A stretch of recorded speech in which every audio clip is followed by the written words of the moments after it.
Govinda 90s का एक हद से ज़्यादा पॉपुलर सुपरस्टार।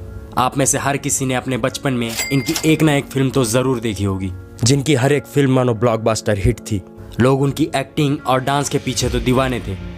मिस्टर वाछानी, आपने तो सिर्फ इन्हें चूने और ईंट से बनाया हुआ मकान दिया था, मगर उसे घर बनाया इन्होंने। और तो और उनके कॉमेडी के चर्चे तो आज भी मशहूर है। उन्हें कॉमेडी का किंग माना जाता है। और एक वक्त ऐसा भी था, वो जिस भी मूवी में दिखते वो मूवी हिट होना मानो तय था। इतनी सफलता मिलने के बावजूद भी गोविंदा के साथ ऐसा क्या हुआ जो उन्हें आज एक भी ढंग की फिल्म नहीं मिल रही है। मानो ये नाम इतिहास के पन्नों में कहीं खो गया है। आइए जानते हैं गोविंदा के डाउनफॉल के पीछे की कुछ ऐसी वजह है जिन्होंने गोविंदा के करियर को पूरी तरह से बर्बाद करके रख दिया। इन वजहों को अच्छी तरह से समझने के लिए हमें गोविंदा के करियर पर एक बार नज़र फेरनी होगी। गोविंदा का जन्म 21 दिसंबर 1963 में हुआ और उनका असली नाम गोविंद अरुण आहूजा है और वो एक फिल्मी बैकग्राउंड से आते हैं। उनके पिताजी अरुण कुमार आहूजा एक वेल इस्टेब्लिश्ड एक्टर और प्रोड्यूसर रह चुके हैं, जिन्होंने 40s और 50s के टाइम पे लगभग 30 फिल्में की थी। और उनकी मां निर्मला देवी भी इंडियन क्लासिक की एक सिंगर थी। गोविंदा ने अपने करियर की शुरुआत 1986 में इल्ज़ाम मूवी से की थी। अपनी दूसरी फिल्म लव 86 की शूटिंग पूरी होने से पहले ही उन्होंने लगभग 70 और फिल्में साइन कर ली। और उस दौर में गोविंदा की एक साल में लगभग 4 से 5 फिल्में रिलीज होती थी। 1989 में तो रिकॉर्ड ब्रेक करते हुए उनकी एक साल में 14 फिल्में रिलीज हुई। जब उनकी पहचान डेविड धवन के साथ हुई तो उन्होंने लगभग 17 फिल्में साथ में बनाई, जैसे कि दीवाना मस्ताना, हीरो नंबर 1, राजा बाबू, कुली नंबर 1, बड़े मियाँ छोटे मियाँ और कई सारी ऐसी हिट मूवीज उन्होंने डेविड धवन के साथ बनाई। इन मूवीज से उनके करियर को इतना बूस्ट मिला कि वो एक कॉमेडी के बेताज बादशाह बन गए। उनकी और कादर खान की जोड़ी तो इतनी ज़्यादा मशहूर हुई कि उन्होंने लगभग 41 फिल्में साथ में बनाई। सब कुछ सही जा रहा था। गोविंदा एक के बाद एक हिट मूवी देते जा रहे थे और उनका करियर मानो आसमान की बुलंदियों पर था। लेकिन फिर आया गोविंदा के लाइफ में वो काला दौर जिसने गोविंदा को पूरी तरह से बर्बाद करके रख दिया। जानते हैं गोविंदा की कुछ ऐसी गलतियों के बारे में जिन्होंने गोविंदा को पूरी तरह से बर्बाद करके रख दिया। गोविंदा की सबसे पहली गलती, आपको याद है मैंने कहा था गोविंदा ने लगभग 70 फिल्में साइन कर ली थी। यही उनकी सबसे बड़ी गलती थी। उन्होंने अपने कैपेसिटी से ज़्यादा लोड अपने सर पर उठा लिया।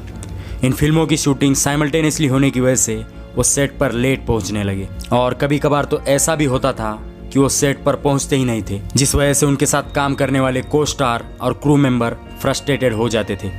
कई सारे डायरेक्टर को भी गोविंदा का ये रवैया पसंद नहीं आया और वो लोग गोविंदा के साथ काम करना पसंद नहीं करते थे। धीरे धीरे उनके हाथों से कई फिल्में जाने लगी और लोग भी उनके साथ काम करना टालने लगे। गोविंदा की दूसरी गलती, गोविंदा हमेशा लीड रोल ही करना चाहते थे। उनका मानना था कि वो एक सुपरस्टार है और साइड हीरो का कैरेक्टर करने से उनकी इमेज डाउन होगी, जिस वजह से उन्होंने कई सारी फिल्में छोड़ दी, जैसे कि देवदास और गदर। गोविंदा की तीसरी गलती, पॉलिटिक्स ज्वाइन करना। 2003 में गोविंदा ने फिल्मी दुनिया से ब्रेक लिया और 2004 में कांग्रेस की तरफ से इलेक्शन लड़े और वो बीजेपी के सांसद को हराते हुए एमपी भी बने, जिस वजह से उनका फिल्मी दुनिया से संपर्क कम होता चले गया और तो और उनका राजनीति पर भी कोई खास ध्यान नहीं था। फिर वो 2008 में फिल्मी दुनिया में वापस आए, लेकिन अब बॉलीवुड का दौर बदल चुका था।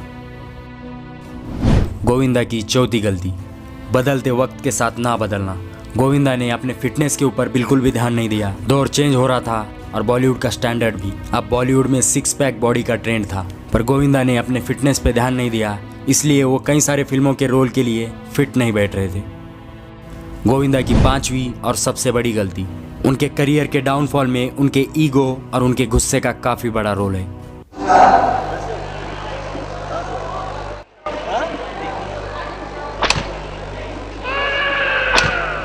एक शूटिंग के दौरान फिल्म के सेट पर ही उनकी डेविड धवन और संजय दत्त के साथ कहासुनी हो गई, जिसमें एक सीन था जिसे गोविंदा चेंज करवाना चाहते थे, पर यह बात डेविड धवन को मंजूर नहीं थी और संजय दत्त ने भी डेविड धवन का साथ दिया।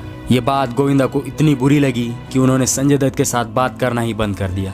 उनका कादर खान और अमरीश पुरी के साथ भी फिल्म के सेट पर ही किसी कारण को लेकर झगड़ा हो गया।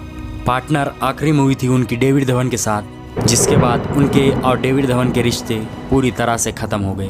गोविंदा ने अपने एक इंटरव्यू में कहा उनके खिलाफ साजिश हुई है और वो ग्रुपिज्म का शिकार बने हैं और वो अपने डाउनफॉल का पूरा ब्लेम बॉलीवुड पर डालते हैं। खैर कारण जो भी हो, ये थी सारी वजह गोविंदा के डाउनफॉल के पीछे की।